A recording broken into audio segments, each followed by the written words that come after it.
And now, in my ongoing quest to nitpick, deconstruct, overanalyze, and compare, I present to you the Mighty Morphin Power Rangers. Stylized martial arts, choreographed fighting poses, giant robots, ostensibly outrageous insurance premiums, teenagers with actually very little attitude at all. And now I present Kyoryu Sentai Zyurangers. Stylized martial arts, choreographed fighting poses, giant robots, ostensibly outrageous insurance premiums, ancient warriors who almost never seem to change their clothes. So to everyone, all three of you, who never realized this, Mighty Morphin Power Rangers, and all the subsequent Power Rangers series, was made by combining Japanese Super Sentai footage with original American footage. This was never a shock to me. Despite being 7 years old in 1993 and not having access to now ubiquitous resource tools like the internet, I can't recall any of my friends who didn't know that the Yellow Ranger was a boy in Japan. It must have been the universe playing some cosmic joke on us, for while we knew that, I doubt any of us knew that he was actually named Boy. I don't know, maybe my friends and I were just unnaturally obsessed with this phenomenon. Maybe I was a bit unnatural for jumping with glee when my mom would bring home photocopies of Wall Street Journal articles about Power Rangers for me to read. At any rate, when I was a kid, I was huge into Power Rangers. And about a year ago, I decided to take the next step by finally tracking down and watching every single episode of the source material. And now that I've finally finished all 50 episodes, I've realized two things. One, that I actually think Zyurangers much better. And two, I'm now enough of an expert to learn everybody a few things. At least I think so. So what was changed in this adaptation? What did Power Rangers lose? What did Power Rangers gain? What did Saban not want you to see? What did you end up seeing anyway? And above all, why? Well, the why is mostly speculation on my part, but I think a lot of it makes sense. So, sit back and watch how Kyoryu Sentai Zyurangers became Season 1 of Mighty Morphin Power Rangers. Alright, let's start with the basics. The very basics. Both series are fairly simplistic children's fare and follow a pretty standard formula.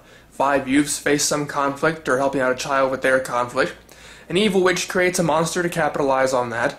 The youths transform into spandex-clad, helmet-wearing super warriors and fight. The witch uses magic to make the monster grow. The youths call upon giant combinable mechs. They fight, either in mountains or in collapsible building land. The monster is defeated, conflict resolved. Obviously, Saban's desire was to capitalize on the action scenes while Americanizing the concept.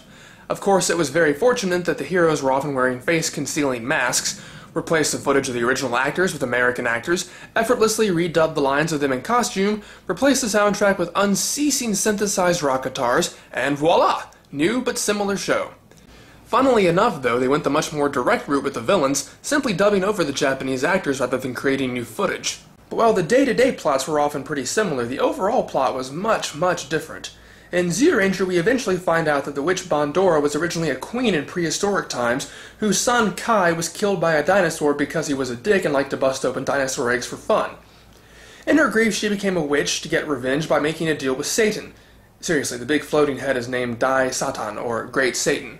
She wiped out nearly all the dinosaurs and was only stopped when the guardian beast gods chose 5 Zyurangers from the royalty of 5 different tribes to fight against her. They beat Bandora and sealed her away along with her minions on the planet Nemesis. But knowing that she might break free and wreak havoc once again, the Zyurangers allowed themselves to be put into stasis until such a day as they are needed again. Well, in 1992, the Japanese space program manages to get to planet Nemesis and unwittingly releases Bandora, who immediately starts wreaking havoc on Earth again.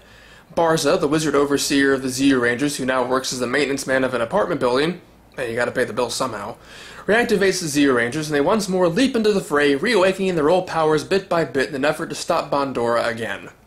In Mighty Morphin Power Rangers, I guess the producers wanted protagonists the children could more easily relate to. So the ancient revived warrior concept was dropped for average teenagers randomly given powers, giant robots, and weapons. In this version, Rita Repulsa had long ago threatened the Earth in some vague way, until the interdimensional warrior Zordon managed to seal our way on the moon. Not that this looks in any way like the moon. In the meantime, Zordon became stuck in some sort of time warp and appeared only as a giant liquidy head in a tube. He and his assistant, the robot Alpha 5, have maintained their high-tech command center out in the desert where Kirk fought the Gorn in Star Trek, until Rita is revived by astronauts, at which point the teens are summoned, given powers, and promptly walk out because they don't believe that any of this is real. Now, if Rita had been even slightly intelligent, she might have left them alone in order that they might believe it was all a trick, but instead she immediately sends her ground troops to attack them, forcing them to use their powers to come out triumphant. In the introduction alone, you realize two things. One is that there's a much bigger emphasis on technology in Power Rangers. Interdimensional time warps, morphing grids, command centers, robot buddies. It's all high technology on a low budget.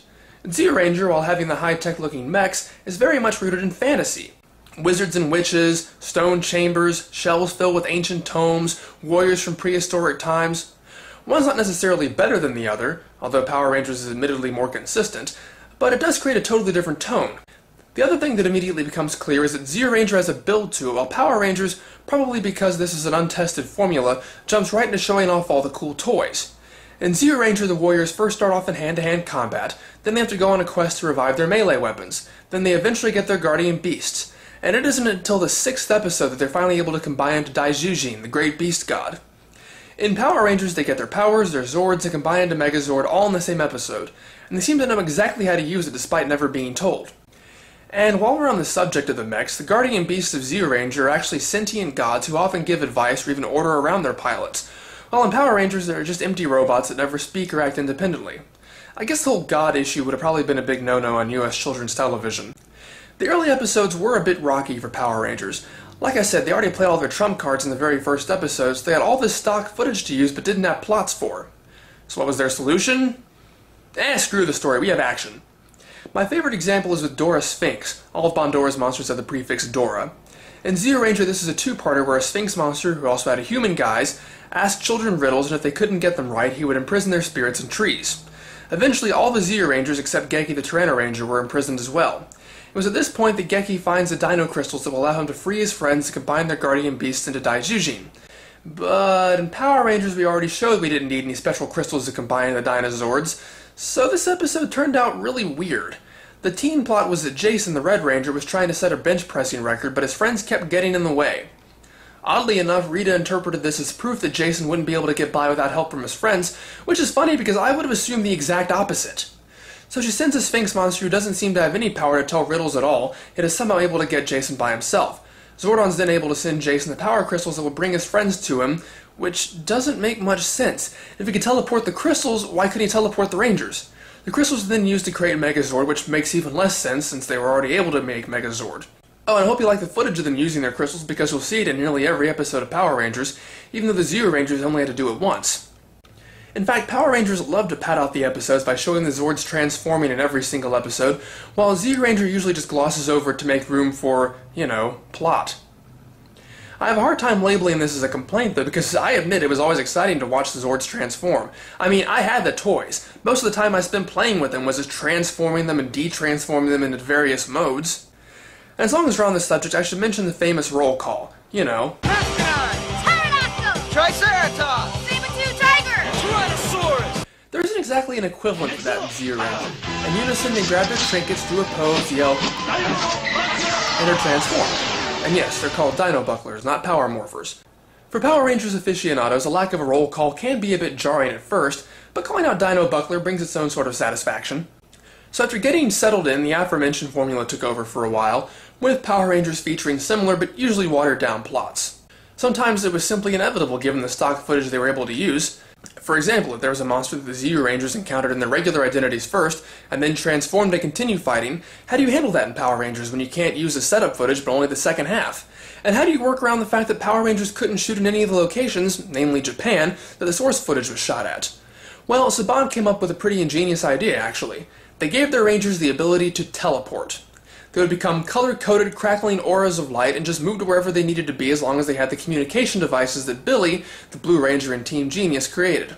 But that's right, the Zyurangers did not have the ability to teleport.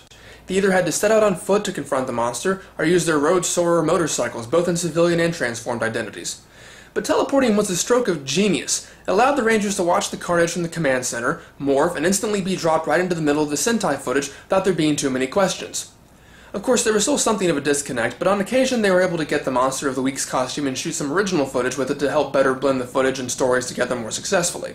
So while the Zyurangers wandered around in their warrior garb befriending random children, the Power Rangers fell into their routine, all the while color-coding their outfits to match their Ranger identities.